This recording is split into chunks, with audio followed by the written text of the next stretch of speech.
This year's Rally for Choice was the biggest pro-choice demonstration the North has ever seen, and probably one of the biggest marches in general we have seen for a while. Normally the rally is a static protest during which we shout at the anti-choicers as they pass. It's normally extremely difficult for the participants to simply stand there while they parade their lives and their rosaries down the street. We decided this year, when we noticed they hadn't applied for a march yet, that we would apply and hold our own march instead of the usual counter demo.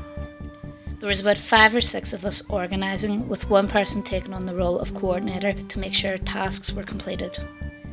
We would be of a more radical mindset than the mainstream abortion rights campaigners, and despite claims that Amnesty had organised this demo, there were at least 2 anarchists on the organising committee.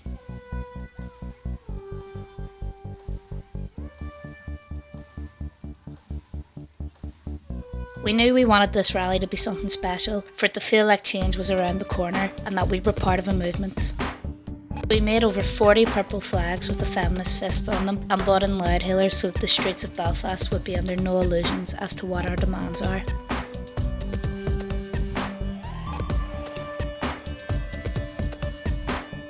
We expected the Rally for Life to rein in their usual numbers of 4,000 or 5,000 through the use of their usual manoeuvre of parishes organising buses locally and priests advertising from the pulpit.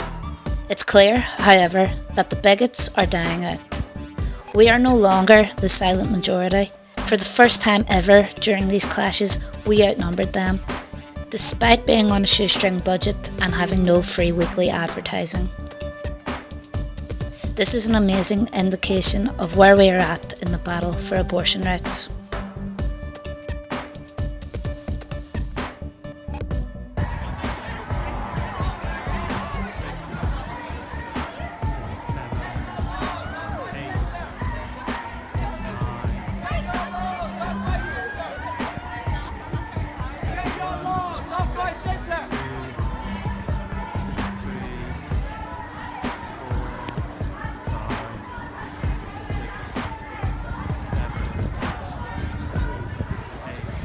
Parents for Choice is a group that aims to give parents a voice in campaigning and lobbying for improvements and law reform in regards to reproductive rights, pregnancy and childbirth. And we joined forces with the Workers' Solidarity Movement, who had organised buses from Dublin up to Belfast for the Rally for Choice, which was in itself quite a heartwarming experience, despite all the reasons why we were rallying in the first place.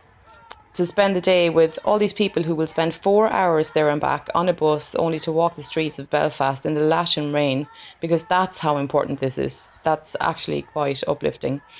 For us as a group, it was important to turn up and take to the streets in solidarity with all the women of Northern Ireland and those recently prosecuted for claiming bodily autonomy in various ways, including the woman acting in capacity of a mother trying to help her daughter.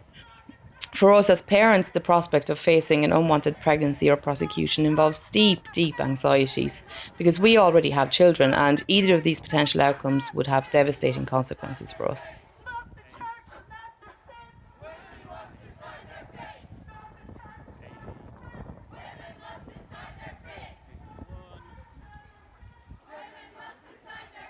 So we're here at the Rally for Choice. We're all just assembling, really. Not yet to go until another 15 minutes, and already there's a great crowd here. Basically, we're just going to be marching around the city centre instead of standing on the road countering them. So we're actually going to put a visible opposition in front of them this time, and we're going to scream all over the place. Yeah, so we're pro-choice activists from Dublin, and we're here to support the activists up here in the north to campaign for safe, legal and accessible abortion, and particularly in solidarity with the women who've been charged in the last year with obtaining the abortion pills, which is also the law in the Republic. So, and we're supporters of Need Abortion Ireland, who help women to access safe pills and have a helpline as well for women who are going through abortions in Ireland. With our Belfast membership very involved in organising the Rally for Choice, the Dublin branch of the Workers' Solidarity Movement was keen to help out in whatever way we could. We decided the best thing we could do was to try and organise a bus to bring as many pro-choice activists up as possible from Dublin for the day. In the end, this went very well. We ended up working with Need Abortion Ireland and with Parents for Choice, and between us we managed to get 2 buses running up to Belfast and bringing maybe 70 pro-choice activists up to the protest. The situation faced north and south of the border is not identical, but it's very similar. In both cases, it's almost impossible to legally obtain an abortion locally. In that context, and in the context of the small island we're on, it makes a lot of sense for us to build an island-wide pro-choice movement that can fight the bigots both sides of the border.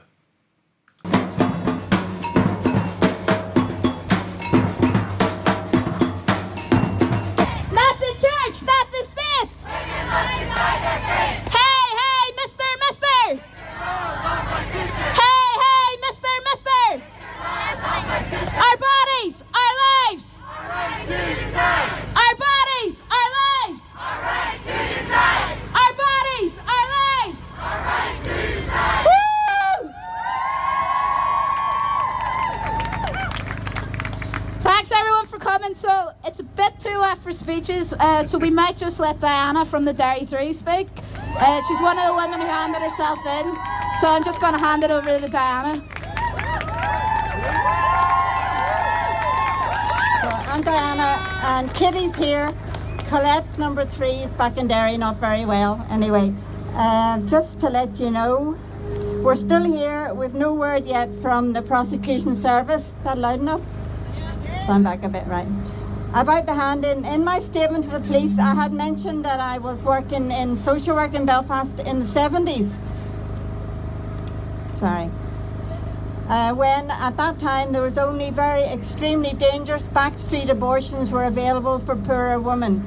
So after I made my statement to the police, the PSNI woman officer's first question to me was, so were you handing out these pills when you were working in Belfast in the 70s? For getting my lawyer's advice not to get involved in anything more than yes or no, I stammered, but sure, they didn't exist then. And she replied, is that a no? At this point, my solicitor sitting behind me said, yeah, that is a no. The intended implication of the policewoman's question was that my actions are not just criminal, but also irresponsible. Perhaps we can safely assume that an awful lot of people out there may also have little understanding of the extent of the safety of the 9-week abortion pills. So I think we need to keep working at getting the message out that womenhelp.org and womenonweb.org are reputable and informative sites, that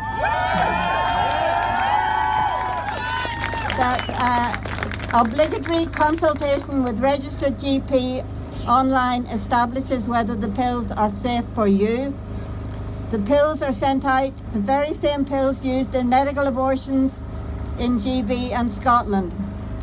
You will be told the signs of possible but rare complications. If you have anxieties, you go to A&E or a GP.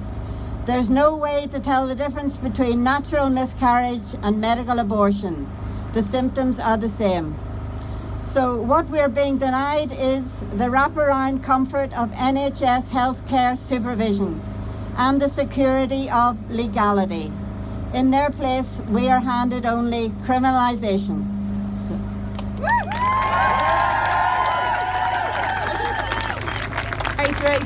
So Kitty's just going to wrap it up for us.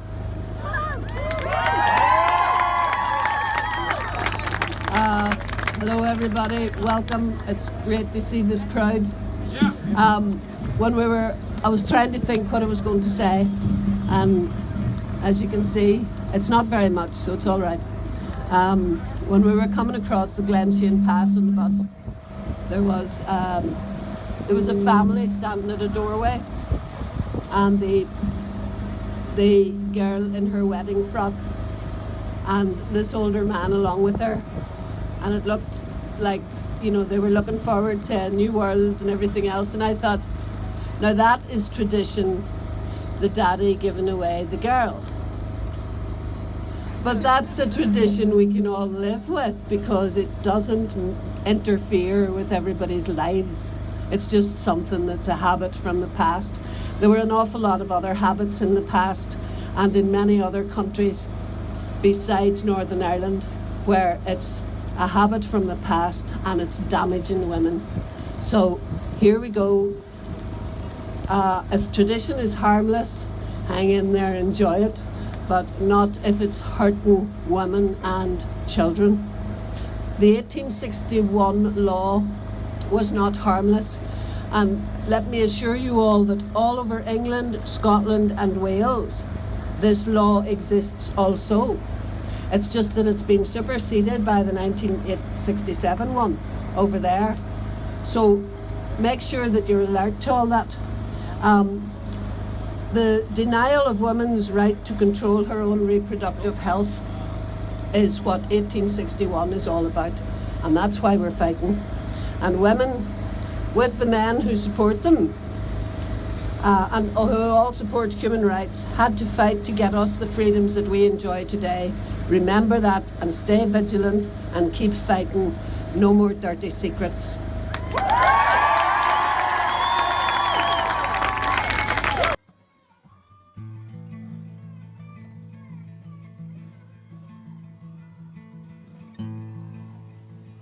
We rally because we trust women, trans men and non-binary people to make the right decisions about their own bodies and lives. We rally because we're sick of having our lives limited just because we have a uterus. We rally for every woman prosecuted, every person travelling in secret, every body dehumanised, every parent vilified for trusting their own limits of support, every person who turns to Women Help Women and Women on Web for help. We rally for every rape, every abuse and every coercion that is further traumatised by restrictions on abortion in Ireland. We rally for every daughter, son, mother, father, lover, friend and colleague, every migrant, every traveller, every single parent, we mean everyone who is forced to plead and beg for their human rights. We rally against the lies, the stigma, the judgment and more lies of the anti-choice movement. We rally because we see the harm perpetuated by the sexist and religious right. Precious Life, Youth Defence and their ilk have no right to harass women on the street. We rally against the deep misogyny of this island. We rally because today, yesterday and tomorrow, women and others who are pregnant have been forced to rely on the kindness of strangers for reproductive health care. We rally because every cowardly delay by our governments means real women, trans men and their families are forced to behave like criminals or fugitives. But we rally too, knowing that the pro-choice movement in Ireland is growing. We are in government, we are in the courts, we are in the media, we are in your schools, we are in your workplace, we are in your communities, we are in your universities, and we are in every family in Ireland. We will not back down. We are not afraid anymore. Finally, Alliance for Choice calls upon everyone to offer worldwide solidarity to the millions of women in countries where unsafe abortion means death. We will stand up and be counted for every woman persecuted, everybody who needs the right to abortion to be safe. We rally because we trust women.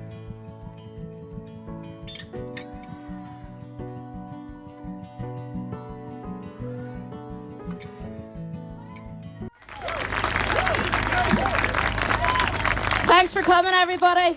So from here on out, we're not going to be the silent majority. We're going to keep this going every year. We're going to take the streets and we're going to counter their lies. Pro-life, that's a lie!